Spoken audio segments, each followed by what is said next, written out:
Rennell is known to the world as the paradise in the Pacific. Because I know that many people outside the world, they talk about and they want to be here in Rennell to see the paradise Rennell with a big lake, with a green forest, with the rocky sides and white beaches and the blue sea, everything. So when they hear that Rennell is damaged, then that would be a pain to their to their emotion.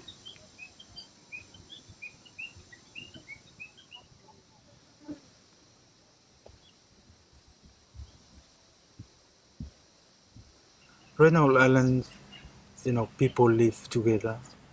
They enjoy the environment. They work together. They support each other. They respect each other. I don't look at the future of Rennell in a clear vision. When the mining, logging activities come in, then there's a big change. Rennell is what I think its culture is losing its stand because of influences from people coming from outside. And as such, people don't regard cultural norms. It's losing its power or its strength in the lives of people. So you have seen we changed our diet, we changed our approach. Most culture has been destroyed, disappeared. I don't know why. They put up just a place to worship too. That belongs to a Muslim. So it means they will stay there for many years. What I mean is, there's no respect. There's no working together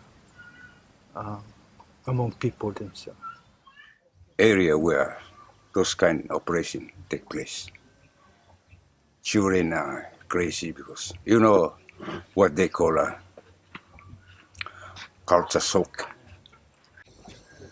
Yeah, they see something new, so they have to something new to them, especially machine, food, and whatever. People, especially children. Maybe those are the chances that maybe disadvantage to us, but we can't help it because something has been here. You have parents who marry off their daughters to loggers, especially.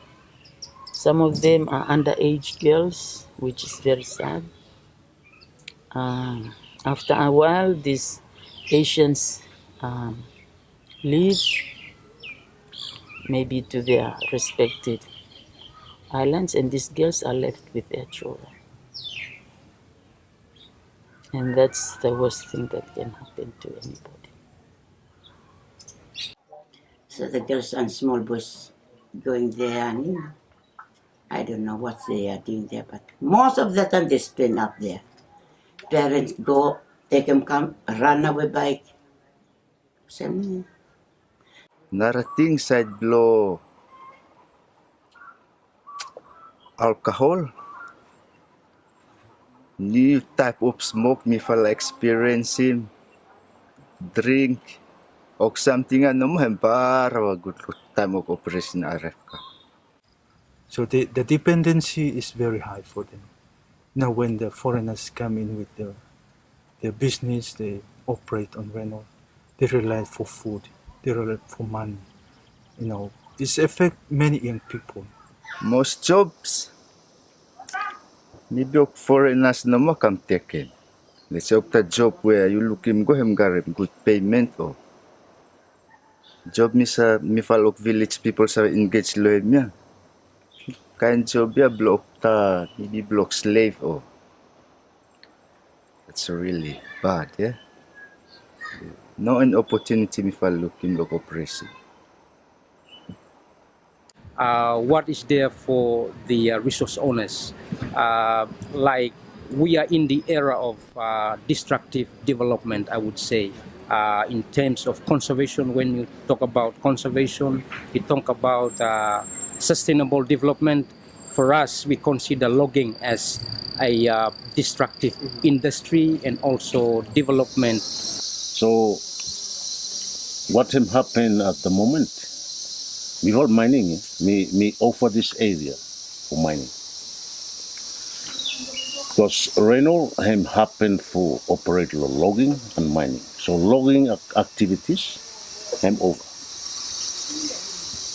And me no garem any good result out of logging. And actually make the resource owners actually realize what is the value of their resources, natural resources for this matter.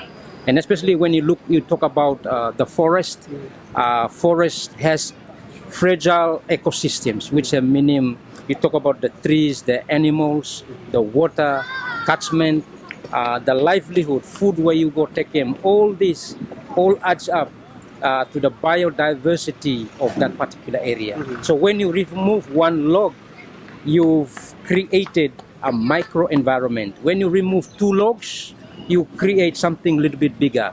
But in terms of logging and mining, you are removing hectares. And 1 hectare is thousands of hectares. And when that is depleted, although logging is renewable, I would point in here that mining is non-renewable. Land tenure in Rennell is slightly different from these other islands, in Solomon Islands, in the sense that land ownership is passed on from the father to the sons, for example. Yeah? And although you belong to a tribe, land ownership is family owned. But when mining come in, people want to get money for themselves. They start to push out other family members and other relatives. So they have to retaliate to get their fair share of the spoil. They capitalized on the fact that land ownership belongs to the family. So they go from family to family and try and convince them. Whereas if the land tenure belongs to the tribe, then a collective voice will have more effect in trying to protect the land. Yeah. People even report their own family members, go to court, dispute over the plot of land or that piece of land. So these are some of the sickening things that happen because of this mining. Capitalized on the fact that people are desperate for money, and so these activities are done in an ad hoc manner as well. There is no coordinated ways of doing things.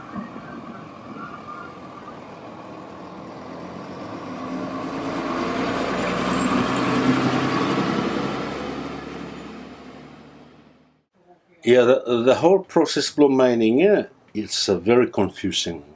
I mean, Lomi fella, we are here, we really confused about the process of the mining here. You see, me fella dig, but no any government officer who give us some fella ideas and me fella no got Chinese no more story go finish dig now. So government come in, or just come in for do some fundraising, Lorraine, and go back and take money.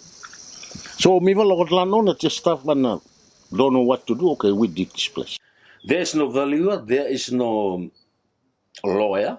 There is no lawyer to help the community, the landowners. Nothing. So governments are forgetting us. Sometimes I question why the government never intervene in any of these things, because there has been a lot of complaint coming to the government, but they have not done anything at all. I heard a lot. I think we have the majority don't agree on that industry, especially the mining. Because mining is a permanent destruction to the environment. We cannot replace the ground. We confess it and confirm it in one of our meetings here at White River School, that they approve RP to come and do prospecting in Rennell because they promised to pump in around $30 million SBD, Solomon dollars, into the project. But that has never happened. According to the report, they spent only $5 million, and out of that $5 million, only $1 million, they give it to the landowners. There is no law to governing this operation with the people and the government and the company. There is no law.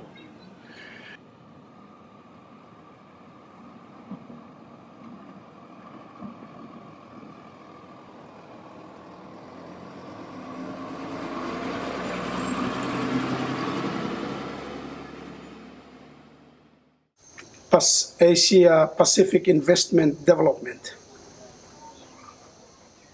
The thing that people don't know about this company, it was registered in the company house as a logging company.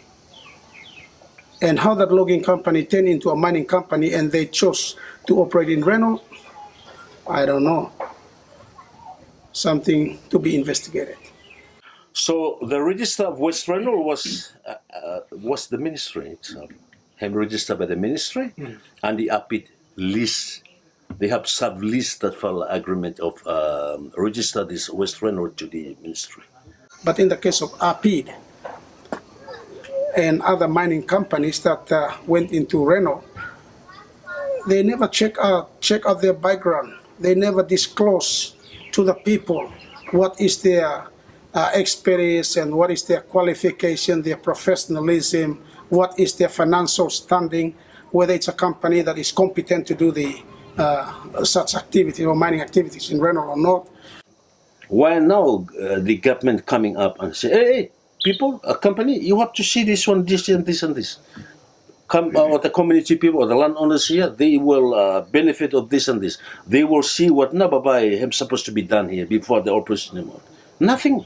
No anything before proper see. We only hear that they've been signed. They've been agreed to do the mines in West Rennell. We don't actually see anything like what misstated about. No any law.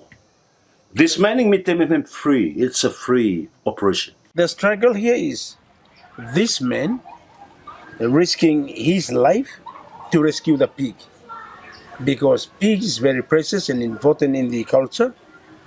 That is why this man has to risk his life to rescue the pig. Likewise, the indigenous people, us, Rennell Islanders, who are risking our lives, we risk our life to rescue our island from these foreign companies and the government in their selfish interest.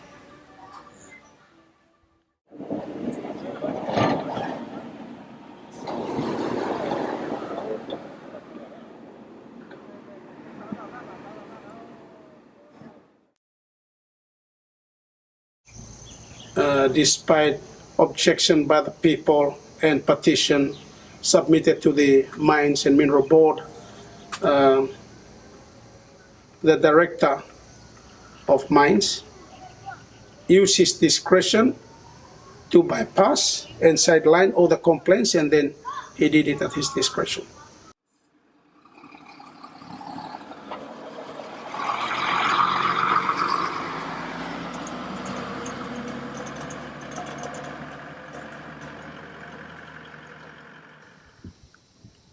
The paradise is damaged, not lost but damaged by this company. After hearing all the loggings and the mining taking place there, so I was thinking that there's a lot of development happening on the island. So when I went there, I was so shocked to see nothing except that just, destruction of the forest and the land. The loading of bauxite is happening just right in front where we live. There's a rubbish everywhere, empty plastic. You can see everywhere. So it's not safe. They put up their log pond. The marine resources is like slowly disappear. To me, as a fisheries officers, me look the real impact affecting environment, where him affecting the small fish in the coral. First thing we look at now is the construction of the log pond, where a lot of marine species have destroyed, including the coral itself. Even the remote reefs, where we try for clearing for ships are getting low, wolf or destroy them too. Where legal fisheries too questioning environmental ministry. I think one time I talked with the supervisor about, but he know nothing about my concern because he know nothing about laws. He know nothing about. He's just operators, machine operators. He know nothing about any bad impact to the coral sea or marine. So that's the problem because these people, I don't know, they pretend that they don't know what the environment is or that they just. I tried to pull one from very close to the beach, and very difficult. But it's a new thing to me. Then on the reef, you can see just like red color. It's covered coral, then something seems to death.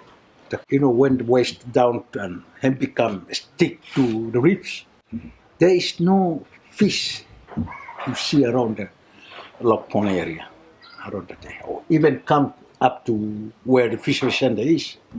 Until now, fisheries never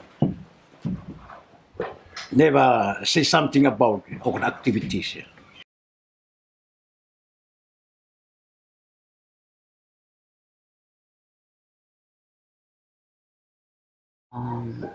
I didn't see any assistance to communities or to church buildings or churches. I didn't see any assistance to clinics or even schools, which were captured in some of these agreements that they will do that.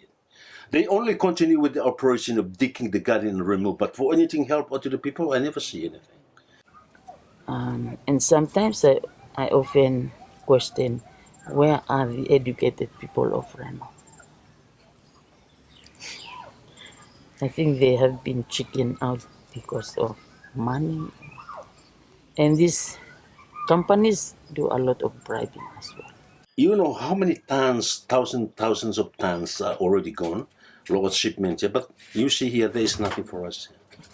I mean, there is no proper thing to see that the people and through are involved in mining. I mean, there is no proper development here. There is nothing. But anything to cover the whole community, I see nothing. People did not get the worth of their land and their resources. So they have been robbed. I don't think that the resources here they throw it. It's more like you just dump it on a bin. Huh?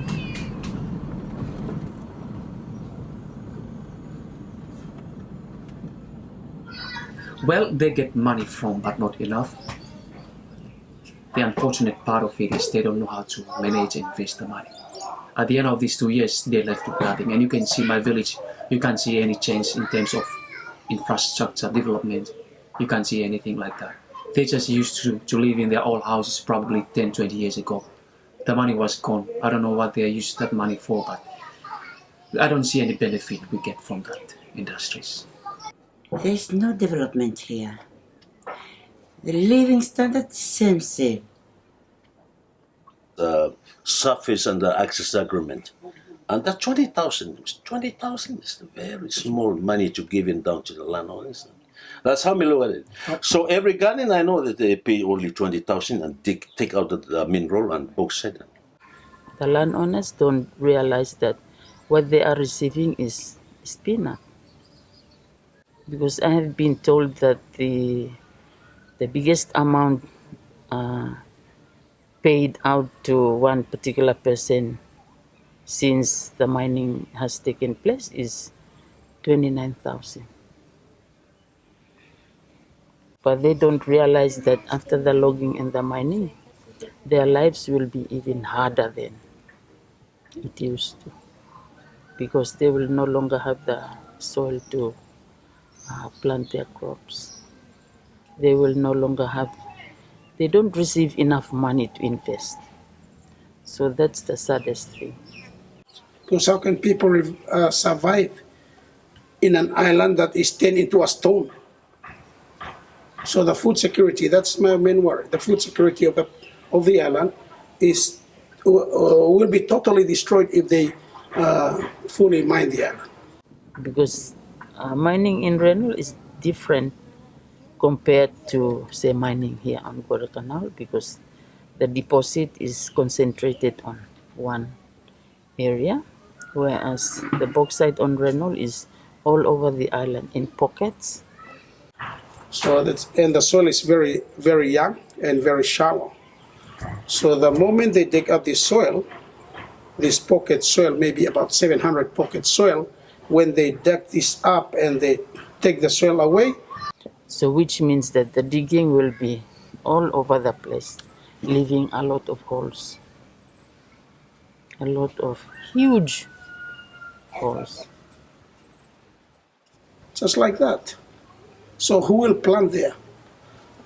How will you plant potato and yam and banana in places where they reclaim it with stone? They used to make gardens in those lands, but now they cannot make any garden, even if they reclaim it with those materials, stone and wood, and they will never plant anything. So that's why I'm saying that my fear is if they complete all other, maybe in my area, another 200 more pocket soil, that's the end. People will be forced to move out somewhere and find where they can survive. I don't know, maybe they realize it, but the money have blinded them from seeing the future. So they have no regard whatsoever to their future generation. That is our great word. When we say the henua is the ground, when the company take our ground, what is left behind is the stone and limestone. So what we gonna do? Next generation. A great problem. And I hope those generation will not put the blame on us today. Because the problem, the source is somewhere that causes corruption to the nation. So the corruption from there, from the top down to our village level. So we are problem. And maybe with the lower one, it's the worst part of suffering.